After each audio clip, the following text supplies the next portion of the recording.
रात के 11 बज रहे थे। शहर से थोड़ा दूर एक सुनसान रोड पर राघव अपने फादर के साथ बाइक पर जा रहा था। सड़क के दोनों तरफ गहरा अंधेरा था। सिर्फ कभी कभी पेड़ों के बीच से बल्ब जैसी हल्की सी रोशनी चमक कर गायब हो जाती। हवा तेज चल रही थी। राघव अपने फादर की कमर कसकर पकड़कर बैठा था, पर उसकी नजर बार बार साइड मिरर में जा रही थी। हर बार मिरर में कुछ ऐसा दिख जाता जो असल रोड पे था ही नहीं। वो बार बार पीछे मुड़कर देख रहा था। एक पल के लिए उसने देखा कि जिस सीट पर वो खुद बैठा हुआ है, पर मिरर वाले राघव के हाथ में एक छोटी सी डॉल थी। उसकी मुस्कान अंधेरे में भी चमक रही थी। राघव ने डर के मारे आंख झपकाई। दोबारा जब उसने मिरर में देखा तो सब कुछ बिल्कुल नॉर्मल था। बस हवा में सिर्फ धूल के कण उड़ रहे थे। उसने सोचा शायद वो सपना देख रहा हो, लेकिन उसके बाद जो हुआ उसने सब कुछ बदल दिया। सड़क के किनारे एक छोटी सी दुकान थी, पुरानी और टूटी फूटी सी। बाइक रुकते ही उसकी खिड़की से एक बूढ़ी औरत झुकती हुई नजर आई। उसके हाथ में एक छोटा सा बंडल था जो कपड़े में लपेटकर बांधी गई थी। उसने राघव के फादर को देखा और बिना कुछ कहे वो बंडल सीधा राघव की गोद में रख दिया। कपड़े के अंदर से पुरानी लबूबू डॉल निकली। उसके कपड़े फटे हुए थे, आंखें थोड़ी बाहर निकली हुई थी और होठ पे एक चिपकी हुई क्रीपी मुस्कान। और सबसे अजीब बात, उसके एक स्लीव पर सूखा हुआ खून चिपका हुआ था। बूढ़ी औरत बस इतना बोली, इसे संभाल कर रखना, ये तुम्हारे बेटे को बचाएगी या फिर ले डूबेगी। और इतना कहकर वो अंदर चली गई जैसे कभी थी ही नहीं। राघव के फादर ने उसे जोक समझकर उड़ा दिया, पर राघव की आंखें अभी भी उस डॉल पर टिक गई थी। उसने अपने छोटे से हाथ से डॉल को उठाया और तभी उसने क्लियरली एक आवाज सुनी, राघव। राघव ने अपने पिता को बताया। बाइक घर के कंपाउंड में घुस गई।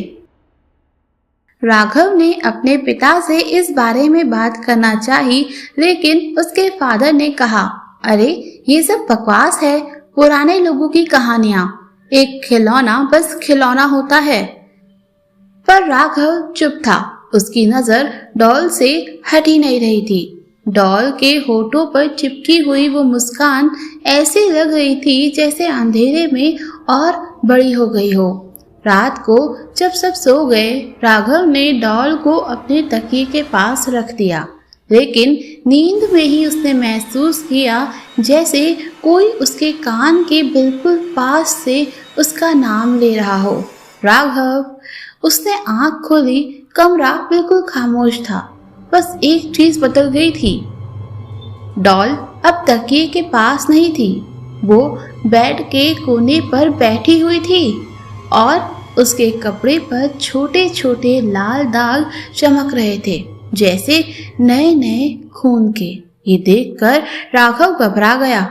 उसे लगा कि उसने कोई सपना देखा है, इसीलिए उसने फट से कंबल उठाई और अपने चेहरे तक ढक के दुबक कर सो गया। सुबह माँ ने जब डॉल उठाई तो कपड़े गीले थे। ये दाग कैसे आए? उन्होंने घबराहट में पूछा, पर कोई जवाब नहीं मिला। अगली रात बात और डरावनी हो गई। राघव ने अपने बेडरूम के मिरर में देखा कि डॉल उसके पीछे बैठी है, लेकिन असल में डॉल उसके बेड पे बिल्कुल दूसरी जगह थी। मिरर वाली डॉल सीधा उसकी तरफ देखकर अपनी उंगली होठों पर रखती है, जैसे कह रही हो, चुप रहो। राघव का दिल तेज धड़कने लगा। वो डर गया। वो चिल्लाने ही वाला था कि मिरर वाली डॉल ने अपने होठ हिलाए। उसने क्लियरली देखा था ये बच के रहना। उसने पलटकर देखा तो असल डॉल बिल्कुल सीधी बैठी हुई थी, हिली तक नहीं थी। वो बुरी तरीके से डर गया, पर उसे लगा शायद ये उसका वहम है। अगले कुछ दिन तक सुपर डॉल बेड की अलग अलग जगह पे मिलती, कभी विंडो के बिल्कुल नीचे, कभी अलमारी के अंदर, कभी राघव की चेस्ट पे रखी हुई, और हर बार उसके कपड़े पर नए खून के दाग होते। राघव ने अपने पिता को ये बताना चाहा, पर जब भी वो डॉल उठाते उन्हें कुछ दिखाई नहीं देता। एक रात तो हालत और खराब हो गई। राघव सपने में अपने जैसे एक और बच्चे को देखता है, लेकिन उसका फेस पूरा काला, आंखें खाली और हाथ में एक छुरी, और उसके ठीक पीछे लबूबू डॉल खड़ी है, पूरे खून में भीगी हुई। डॉल उसे घूर रही थी, जैसे कह रही हो, या तो ये या तू। राघव ने झटके से अपनी आंख खोली। उसका शर्ट पसीने में भीगा था, और तभी उसने देखा कि उसके बेड के बिल्कुल नीचे से कोई पतली सी उंगली बाहर निकलकर धीरे से कारपेट को खुरच रही है। वो उंगली लबूबू डॉल की थी। उस रात राघव की माँ ने भी एक अजीब सा सपना देखा। सपने में उन्होंने अपने बचपन का एक सीन देखा। वो अपने घर के एक कमरे में खड़ी थी और सामने वो ही लबूबू डॉल रखा था, लेकिन डॉल नया था, बिल्कुल साफ, उसके कपड़े फ्रेश, मुस्कान थोड़ी हल्की थी। तभी उन्होंने देखा कि उनके पीछे एक अंधेरे जैसा चेहरा उभर कर आ रहा है, काली आंखों वाला, लंबी उंगलियों वाला एक साया। डॉल उस साये के सामने खड़ा था, जैसे उसे रोकने की कोशिश कर रहा हो। पर उस मोमेंट पर माँ की आंख खुल गई। वो बुरी तरीके से डर गई। तभी उन्हें कुछ याद आया। अगली सुबह उन्होंने पुराने ट्रंक खोलने का सोचा, जो उनके घर के स्टोर रूम में पड़ा हुआ था। उस ट्रंक में उन्हें कुछ पुरानी हो चुकी तस्वीरें मिली। उन तस्वीरों में हर जनरेशन के एक बच्चे के साथ वही लबूबू डॉल था। 1960, 1940 और उससे भी पहले की तस्वीरें। हर जगह डॉल बिल्कुल सेम थी, बस उसके कपड़े बदलते रहे।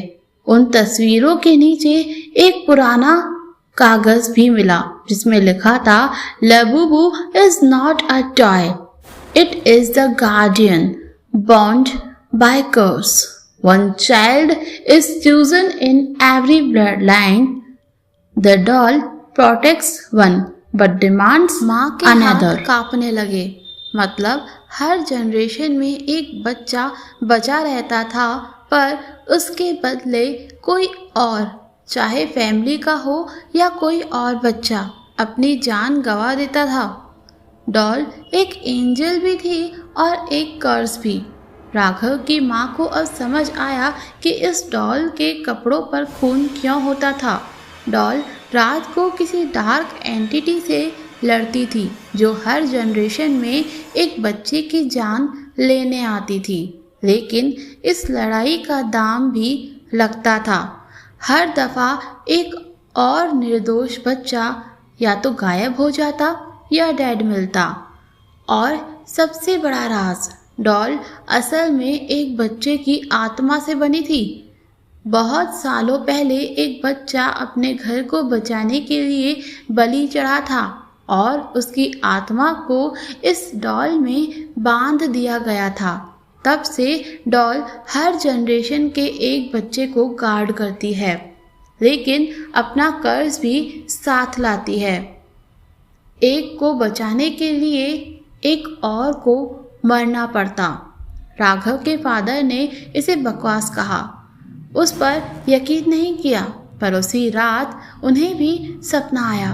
उन्होंने देखा कि एक अंधेरा उनके घर में घुस रहा है, और लबूबू डॉल खुद अपनी छोटी सी बॉडी से उस अंधेरे को रोक रही है। पर उस अंधेरे के अंदर दो आंखें थी, जो सीधा उनकी तरफ देख रही थी।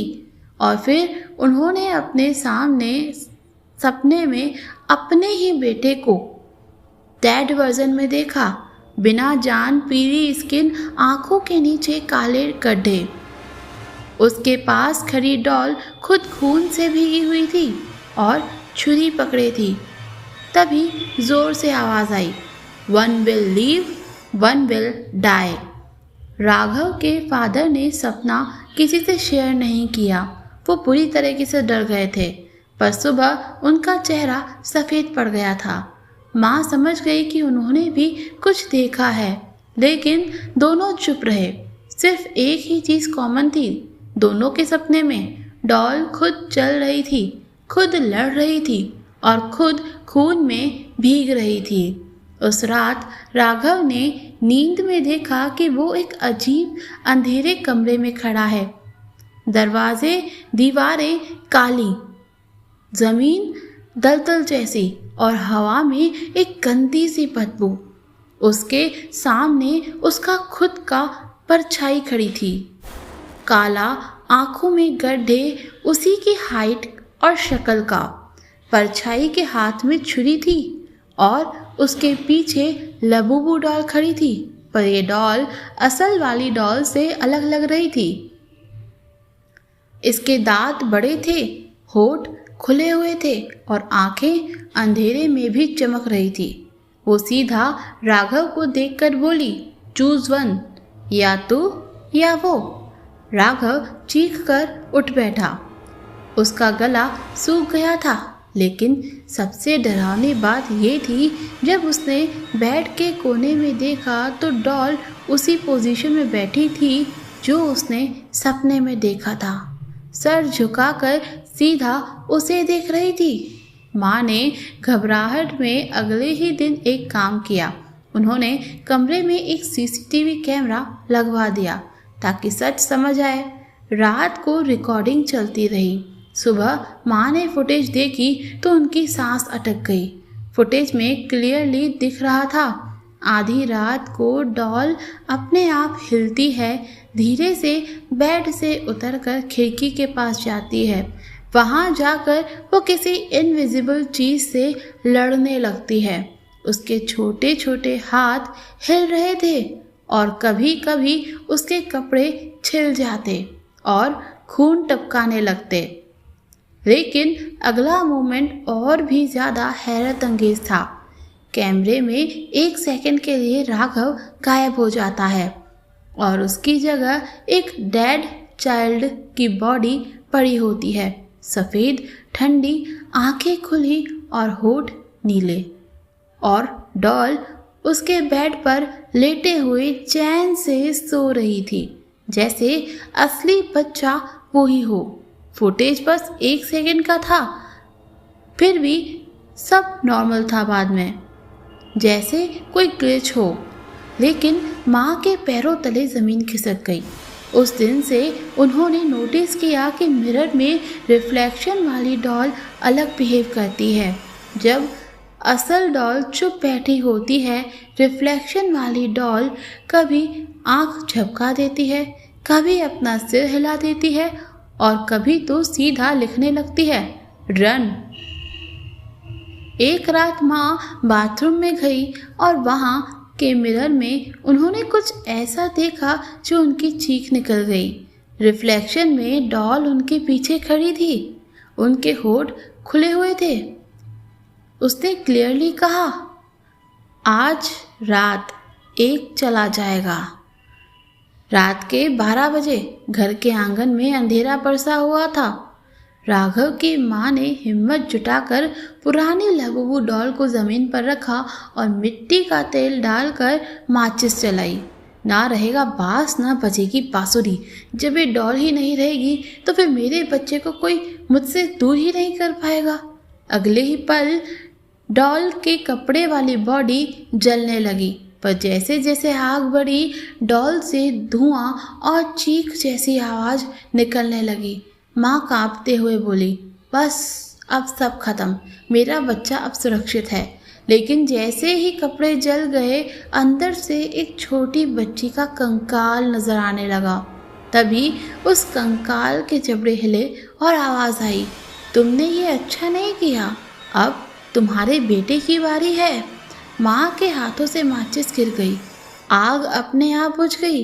डॉल का कंकाल फिर से कपड़े में लिपटकर नॉर्मल डॉल जैसा हो गया। बस उसकी आंखें अब पहले से ज़्यादा चमक रही थी। उस रात राघव नींद में बड़बड़ा रहा था। माँ उसके कमरे में गई तो देखा राघव करवट बदल कर कह रहा था, नहीं, मैं उसके साथ नहीं जाऊँगा, मुझे बचाओ। तभी अचानक से कमरे के मिरर चमक उठा। मिरर में वही शैडो एंटिटी नजर आई, लंबी उंगलियों वाला, गहरी आंखों वाला साया। वो राघव की ओर इशारा कर रहा था, लेकिन उसी वक्त असली डॉल बेड से उठी और मिरर के सामने खड़ी हो गई। डॉल ने अपनी पतली उंगली उठाकर उस एंटिटी की ओर पॉइंट किया और जमीन पर गिर गई, जैसे पूरी ताकत लगा चुकी हो। मिरर फटने जैसा हिला और एंटिटी गायब हो गई। राघव चौंक कर जागा। डॉल उसकी ओर देख रही थी और उसके होठ जरा से हिले। एनिमी नहीं हूँ मैं। हाँ, मैं तुम्हारी दुश्मन नहीं, तुम मुझे अपना दुश्मन मत समझो और तुम्हें चूज करना ही होगा। सुबह माँ ट्रंक को खंगालने लगी। राघव भी उनके साथ था। उसकी माँ ने उसे बताया कि वो सब जानती है, उन्होंने सब देख लिया है। क्या पता उसे कुछ रास्ता मिल जाए इस सब से छुटकारा पाने का। तभी उसमें से एक पुराना सा कागज निकला। उसमें लिखा था, लबूबू एक गार्जियन है, ये तुम्हें उस अंधेरे से बचाती है, लेकिन इसकी एक शर्त है, हर जनरेशन में एक बच्चा कुर्बानी बनेगा। अगर डॉल को तोड़ दिया तो वो एंटिटी खुद घर के सब लोगों को खा जाएगी। राघव का दिल बैठ गया। राघव, मतलब या तो मैं बचूंगा या कोई और मर जाएगा। माँ की आंखें भर आई। हाँ बेटा, इसीलिए अब ये कर्स है। अब राघव के फादर ने भी सीसीटीवी देखा। इस बार फुटेज में दिखा कि रात के 3:33 पर डॉल खुद उठती है और कमरे में अंधेरे का बड़ा साया फैलता है। डॉल उस एंटिटी से लड़ती है, लेकिन जैसे ही डॉल गिरने वाली होती है, फुटेज ग्लिच करता है और एक छोटी बच्ची की रूह दिखाई देती है, वही कंकाल वाली बच्ची। वो बच्ची एंटिटी को रोक रही थी और उसके चेहरे पर खून से सनी मुस्कान थी। फुटेज खत्म होते ही बत्ती गुल हो गई। उसके पापा भी बुरी तरीके से डर गए कि अब क्या करें, इसको कैसे ठीक करें। उस रात माँ ने मिरर में देखा कि डॉल रिफ्लेक्शन में खड़ी है, लेकिन इस बार डॉल का रिफ्लेक्शन रो रहा था। आंसू खून जैसे लाल थे। रिफ्लेक्शन वाली डॉल ने अपनी उंगली खून से दीवार पर लिखा, चूज बिफोर ब्लड मून। माँ काँप गई। उस रात ब्लड मून ही था, ब्लड मून नाइट। रात 12 बजे घर में तेज हवा चलने लगी। हर खिड़की अपने आप खुल गई। राघव के कमरे में डॉल खुद खड़ी हो गई और राघव की ओर इशारा करके बोली, चुनो, या तुम या वो। अगर तुमने नहीं चुना तो वो तुम्हारे पूरे परिवार को खा जाएगा, इसीलिए चुनो, या तुम या तुम्हारा परिवार। दूसरी एंटिटी भी सामने आ गई। उसकी परछाई लंबी होकर छत तक फैल गई। उसकी आंखें खून से टपक रही थी। वो एंटिटी जोर से चिल्लाई, अगर तुम नहीं आए तो तुम सब के सब मरोगे। राघव कांपते हुए माँ के पास भागा। माँ ने उसे कसकर पकड़ा। तभी डॉल अपने असली रूप में आ गई। उसका कंकाल बाहर आ गया और छोटी बच्ची की आत्मा राघव के सामने खड़ी हो गई। उस बच्ची ने धीरे से कहा, मैं तुम्हारी दुश्मन नहीं हूँ, मैं तुम्हें बचाने के लिए ही कुर्बान हुई थी, लेकिन मेरा कर्ज है, एक को बचाना है तो एक को खोना पड़ेगा। राघव ने कांपती हुई आवाज में पूछा। लेकिन अगर मैं सेक्रीफाइस करूं तो मेरी फैमिली सेफ रहेगी? बच्चे की आत्मा ने सिर झुकाकर कहा, हाँ। एंटिटी गरजती रही, खिड़कियां टूटने लगी, घर हिल रहा था। फादर ने डॉल उठाई और चिल्लाए, नहीं, ये सब अब यहीं खत्म होगा। उन्होंने डॉल को तोड़ने के लिए जमीन पर पटक दिया, लेकिन तभी पूरी दीवार पर खून से लिखा हुआ उभरा, break is equals to death all.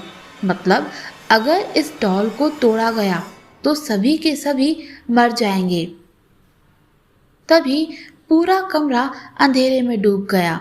अंधेरे में बस राघव की हल्की सी चीख गूंजी, फिर शांति। लाइट वापस आ गई। बेड पर राघव शांत सो रहा था। डॉल उसके पास बैठी थी, खून से भीगी हुई लेकिन मुस्कुराती हुई। माँ और पिता ने चैन की सांस ली, लेकिन जैसे ही उन्होंने मिरर में देखा, मिरर वाले राघव की आंखें पूरी तरह से काली थी। उसने होठ हिलाए, अब मेरी बारी है। अगले दिन राघव की माँ ने फिर से ट्रंक को अच्छे से खंगालना शुरू किया।